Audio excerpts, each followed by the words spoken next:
Негізінде тізе ауруы жаста да, егде жастағы адамдарда да кездеседі. Тіпті балабақша жасындағы балақайлардың өзі тізесінің ауыратынын айтып шағымданады.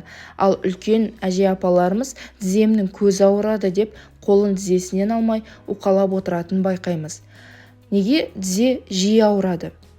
Яғни тізе бір ғана себеппен ауырмайды. Оның қақсап ауруына бірнеше жағдайлар себеп болады. Атап өтелік. Жарақат алған жағдайда тізе шығып кеткенде, жартылай тайғанда, аяқ сынғанда және бұлшығы созылғанда тізе ауырады. Ауруы ұзаққа созылып, тіпті уақытылы емдетпеген жағдайда созылмалы ауруға ұласуы ықтимал. Тізенің буыны шығып кеткенде, яғни тізеңіздің іскенін байқасаңыз, онда тізе шығып кеткен болуы керек. Міндетті түрде осы кезде дәрігерге қаралғаныңыз абзал. Тізе буынындағы ішкі және сыртқы шеміршек ажырағанда. Мұндай диагноз негізінде спортпен айналысатындарда жиі кездеседі. Ал егер тізені бүккен уақытта сықырлап ауыратын болса, онда сізге минералды заттар жетіспейді. Және де сіңір зақымдалғанда, қатты ұрып алған жағдайда немесе қатты құлап қалсаңыз, тізенің арты мен айналасы ауырады. Бұл сіңірдің зақымдалғанынан белгі береді. Және де артроз бен артрит. 50 жастан асқандарда осы ауру көп кездеседі. Бұл алдымен тізенің жұмысын тежейді. Аяқтың буынының қақсап, сырқырап ауруына алып келеді. Салдарынан жүріп тұру қиынға соғады. Және де тұз байлану. Егер аяғыңыздың тізеден төмен тұсы ауыратын болса, онда ағзада несеп қышқылының көбейгендігін айқындайды. Дереу тексеруден өтіп, арнайы ем-домын жасағаныңыз абзал. Тізенің ауырғанын үйде емдеуге болады. Жаныңызға батып, мазаңызды алып жүрген бұл дерттен құтылу үшін осындай 3 кеңеске назар аударыңыз. Біріншісі, тізенің ауруына халықтық жолмен шипа табуға болады.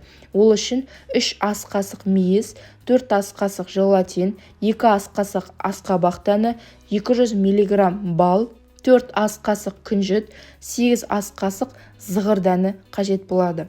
Дайындалу тәсіліне тоқталайық. Алдымен дәндерді бір ыдысқа саласыз да, оны блендердің көмегімен жақсылап ұнтақтайсыз. Оған мейіз, желатин, күнжіт және бал қосып, тағы да блендермен араластырып аласыз. Біркелкі қоймалжың болған кезде шыны ыдысқа салып, қақпағын мықтап жабасыз. Бұл ыдысты тоңазытқышта сақтау қажет. Дайын болған емді қоспаны күніне 2 рет таңертең аш қарынға және де түскі тамақтан алдын 1 ас қасықтан қабылдайсыз. 1 аптадан соң ақ оң нәтижесіне көз жеткізесіз. Бұл қоспа негізінде тізенің қақсағанын басады, сіңірдің ауырғаны жазылып қуаттанады, буынның жұмысы жақсарады, зат алмасу реттеледі.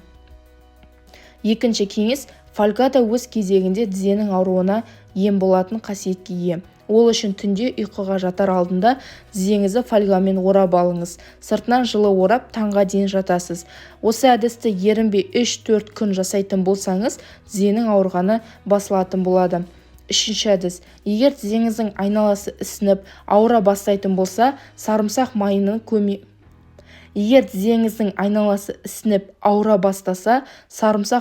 көмегіне жүгініңіз. Ол үшін 300-400 грамм сарымсақты қабығынан тазартып, блендермен ұсақтап аласыз. Үгіндіні 1 литрлік шыны банкіге салып, үстіне өсімдік майын құясыз. Ыдысты күн тимейтін жерге қойып, күнде 1-2 рет қозғап қоясыз. Шамамен 2 аптадан соң езбені 4 қабатталған дәкемен сүзіп аласыз. Дайын болған сарымсақ майын тізеңіздің айналасына сіңдіріп жағасыз. Тіпті аяғыңыздың ауыратын тұстарына да жағуға да болады. Біркелкі етіп жағып болған соң сыртын пленкамен орайсыз. Оның сыртынан жылы орамал байлау керек. Емді түнде жатар алдында жүргізесіз де, осылайша таңға дейін жату керек. Бұл емді 1 рет жасағаннан ақ оң нәтижесін алуға болады. Бүгінге айтарым осы. Сіздермен бірге болған Гаухар. Соңына дейін қарағандарыңызға рахмет. Деніміз сау болсын.